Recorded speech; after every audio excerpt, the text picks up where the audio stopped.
Madzulo abwino kulikonse kumene mukumvera komanso kuonera.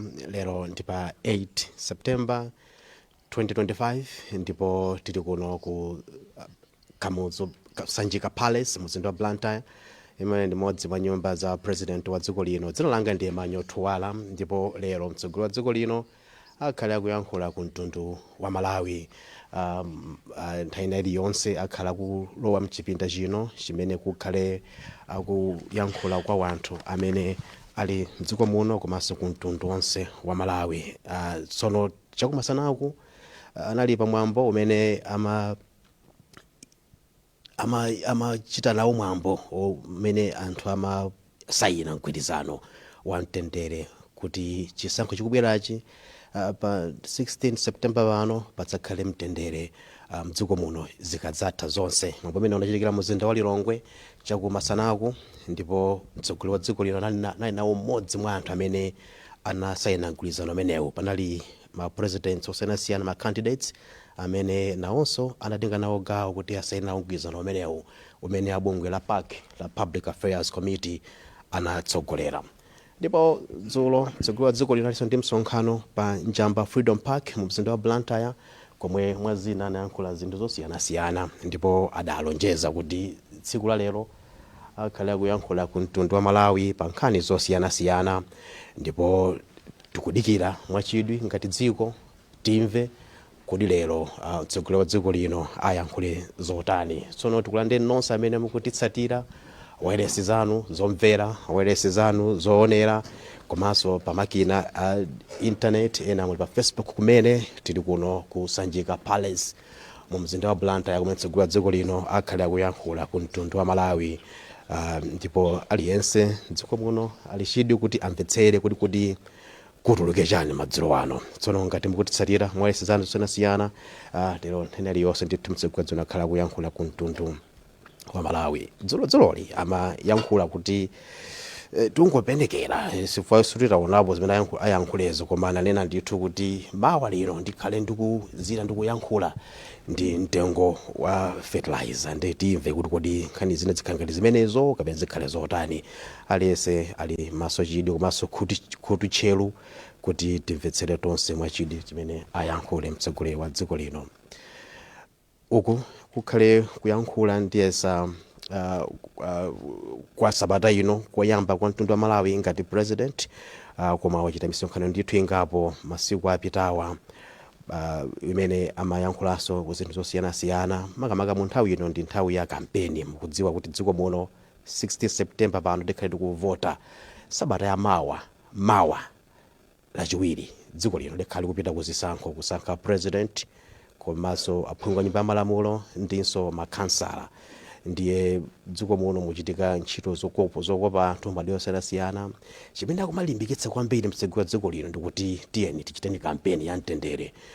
Komanso kuchokera nthawi imeneyo taonapo ndithu kuti mdziko muno mwakhala mtendere ndithu, takuona mangana ndi maso athu amene tikuonera. Ndipo anthu akupitiriza kupanga misonkhano madera osiyanasiyana zimene zikupatsanso anthu chiyembekezo kuti aliyense akhale ndi mpata ukaponya voti imeneyi. Komanso bungwe la MEC lakhala likulimbikitsa anthu kuti achite kampeni ya mtendere.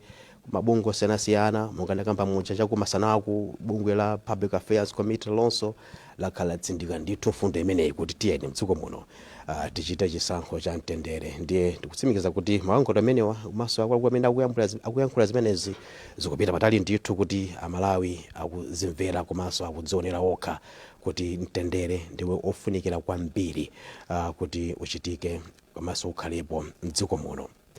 Kuti timva komanso tiona zimene mtsogoleri wa dziko lino akhala akuyankhula cha ku madzulo kuno. Good evening to all of you that are listening and watching, wherever you are watching and listening.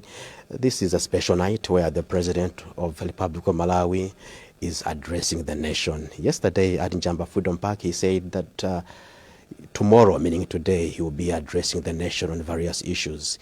And this morning, he was at BICC in Lilongwe, where Public Affairs Committee was conducting a very important ceremony where presidential candidates were committing themselves to peace As you are aware, that Malawi on 16 September is going to the elections to elect the president, members of parliament, as well as councillors. And the message of peace has been preached. The message of peace has been widely spoken by so many stakeholders, and believing that we shall continue to have peace in this country.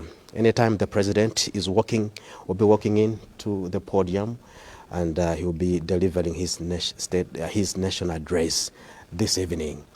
Tena liyonse mtsogolo dziko lino akhala kuyankhula ku Ntundu wa Malawi pa zinthu zosiyanasiyana zimene afuna kuti ayankhule. Amayinda abambo, anyamata ndi asungwana, mtsogoleri wa dziko lino Dr. Lazarus Achakwera.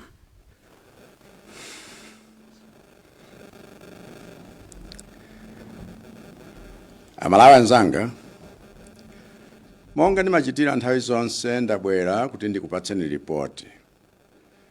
Ripoti ya zinthu zimene zachitika mdziko muno, zomwe zikukhudza miyoyo yanu, komanso kayendetsedwe ka ntchito za boma.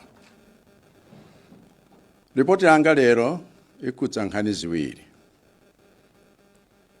Nkhani yoyamba ndi ya mitengo ya fetereza yemwe ndabweretsa mdziko muno kuti alimi mupeze fetereza otchipirapo koposa yemwe anthu ena osakufunirani zabwino akhala akugulitsa pa mtengo okwana 160,000 kwacha. Zomwe zili zosemphana ndi mfundo yanga yoti alimi mukuyenera kumagula fetereza pa mtengo wa chilungamo kuti ulimi wanu upitirire kutukuka. Nkhani yachiwiri ndi yakapezedwe ka mafuta a galimoto ma filling station athu, kuti mudziwe zomwe zachitika kuti sabata ino mafuta asowe, komanso zomwe tachita kuti tithane ndi vuto limeneli. Ndiye ndiyambe ndi nkhani ya mitengo ya fetereza. Monga nonse omwe muli alimi mukudziwira, ulimi ndi nsanamira ya chuma cha dziko lathu. Ndipo ulimi wathu uli ndi magawo awiri. Gawo loyamba ndi ulimi wa chakudya cha pakhomo, kapena kuti smallholder farming, omwe ndakhala ndikuthandiza ndi fetereza wa Affordable Inputs Program AIP. Gawo lachiwiri ndi ulimi wa business, omwe pa chizungu amati commercial farming. Magulu awiri a ulimi onsewo wakhala ukuzunzidwa ndi anthu ogulitsa fetereza pa mtengo wopweteka, zomwe kafukufuku wathu wapeza kale kuti ena amakhala kupangira dala mogwirizana mchipani china chotsutsa pofuna kumenyana nane nkhondo kuti alimi muziti chakwera kudulitsa fetereza, pamene zoona zake nzoti iwowo akudana komanso kulimbana ndi programu yanga yokugulitsani fetereza mochipa. Ndi analumbira kuti athana nane. Iwowa akudana nayo programu yangayi yokugulitsa fetereza mochipayi, chifukwa akudziwa kuti ikapitirira programu imeneyi zaka zina 5, ndiye kuti iwowo zoti alemere posautsa alimi siziwayendera. Ndiye kuti mudziwe kuti tili pa chinkhondo ndi anthu ofuna kupha ulimi mdziko muno. Chipani china chotsutsa changomva kuti lero ndilengeze mitengo ya fetereza otchipa, kalekale athamangira kwa atolankhani kuti athire mophulusa muufa omwe ndakukozerani inu Amalawi. Tikamatitu mdziko muno muli anthu omwe dziko lisakulikonda, timanena zimenezi. Koma ngati anthu amenewa amayesa kuti ine ndisiye kukubweretserani fetereza otchipa chifukwa cha mchitidwe wawo olimbana ndi ine, lero ndimatinilengeze kuti anthu amenewa auponda, chifukwa ine zomenyera nkhondo ino alimi sindidzasiya. Ndiye pofuna kuwatsimikizira anthu amenewa kuti sanditha, ndabwera pano kuti ndikudziwitseni mtengo wa fetereza wa AIP wa gulu la inu alimi omwe ndinu ma smallholders farmers, omwenso ndi alimi achakudya chapakhomo m'minda ing'onoing'ono yosapitirira ekala imodzi. Chomwe ndikufuna ndikudziwitsireni nonse amene muli gulu limeneli nchakuti fetereza wa AIP ayamba kugawidwa dziko lonse pa 1 Oktoba ngati mmene nachitira chaka chatha, kuti nonse amene mayina wanu analembedwa mukaundula wa AIP mupeze fetereza ameneyu mvula ya Disemba isanakwane. Ndipo fetereza ameneyu mudzagula pa mtengo wa 15,000 kwacha. Koma inu omwe muli mgulu la ulimi wa business, omwe muli mamembala amakalabu alimi wa business, ulimi omwe mumachita minda yosachepera 1 hectare, fetereza wanu wafika, kapena ndene kuti minda imene imakulira kuposera 1 hectare, fetereza wanu wafika kale m'madepot ogulitsira dziko lonse la Malawi.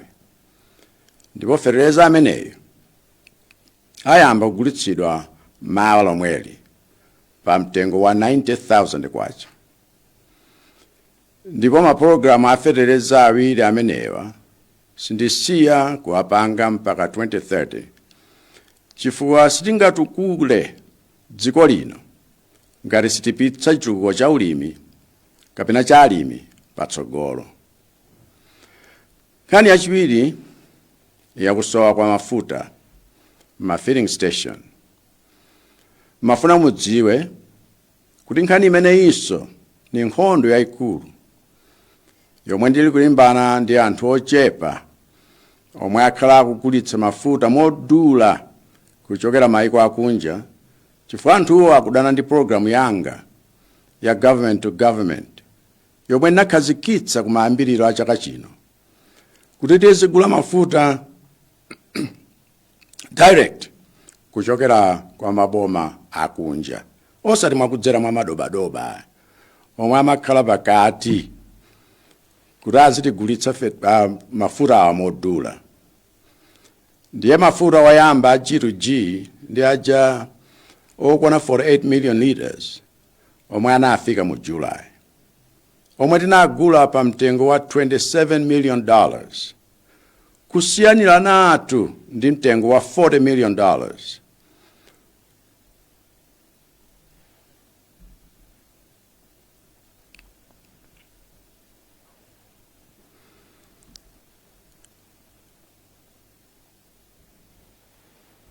Wina ndibwerezenso pamenepo. Kusiyanira natu ndi mtengo wa $40 million omwe madobadoba amapanga. Ndiye gawo lachiwiri la mafuta a G2G tinakonza kuti afika kumapeto a August, kuti mwezi wonse uno wa September tikhale ndi mafuta okwanira kuti zisankho ziyende mosavuta. Koma chomvetsa chisoni nchoti anthu ena ku Nokma anapanga mgwirizano ndi kampani imodzi ya madobadoba omwe programu ya G2G sakuifuna. Basitu kupanga maupo kuti mafuta a G2G wa mu September achedwe kuti iwo apeze mwayi odya ndalama. Ndiye mpaka kupezeka kuti kampani iyo yachedwetsa kubweretsa mafutawo itapatsidwa kale ndalama. Komabe ndikufuna ndikutsimikizireni kuti mafuta a G2G akubwera. Ndipo pamene tikudikirira mafuta amenewa tapempha kale makampani wena otifunira zabwino kuti atipatse mafuta ogwirizira kuti tiyike ma filling station pofuna kuti mizere yomwe yamanga ma filling station ite inunso mupeze mafuta. Ndiye mafuta ogwirizira amenewa ayamba kale kufika kotero kuti matraki ena okwana 240 akhala akubweretsa mafuta amenewa owonjezera mawa lino ndi mkuja kuti pofika la Sabata mafuta akhale akupezeka paliponse.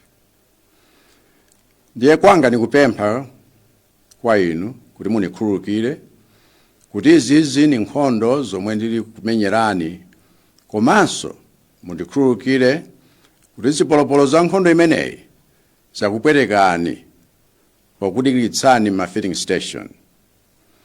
Komano chomwe ndikufuna mudziwe nchakuti anthu akunokuma omwe apanga zinthu zosokoneza mafuta awa niwadziwa, ndipo akudziwa kale kuti potha zisankho Sabata ya Malawi ntchito zawo zikhala zitatha. Chifukwa chomwe apangachi nchipongwe kwa inu nonse komanso kwa ine ngati president. Ambuye akudalitseni nonse. Zikomo.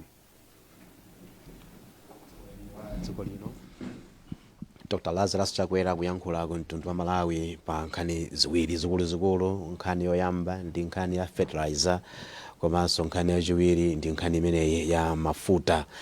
Ndipo kumeneko ndikutsiriza kwa programu yathu yapadera lero petinachokera kuno kusanjika Palace mu mzinda wa Blantyre. Dzina langa ndi Manyo Twala, mwalo mwanzanga onse, makuma nonse, usiku wabwino.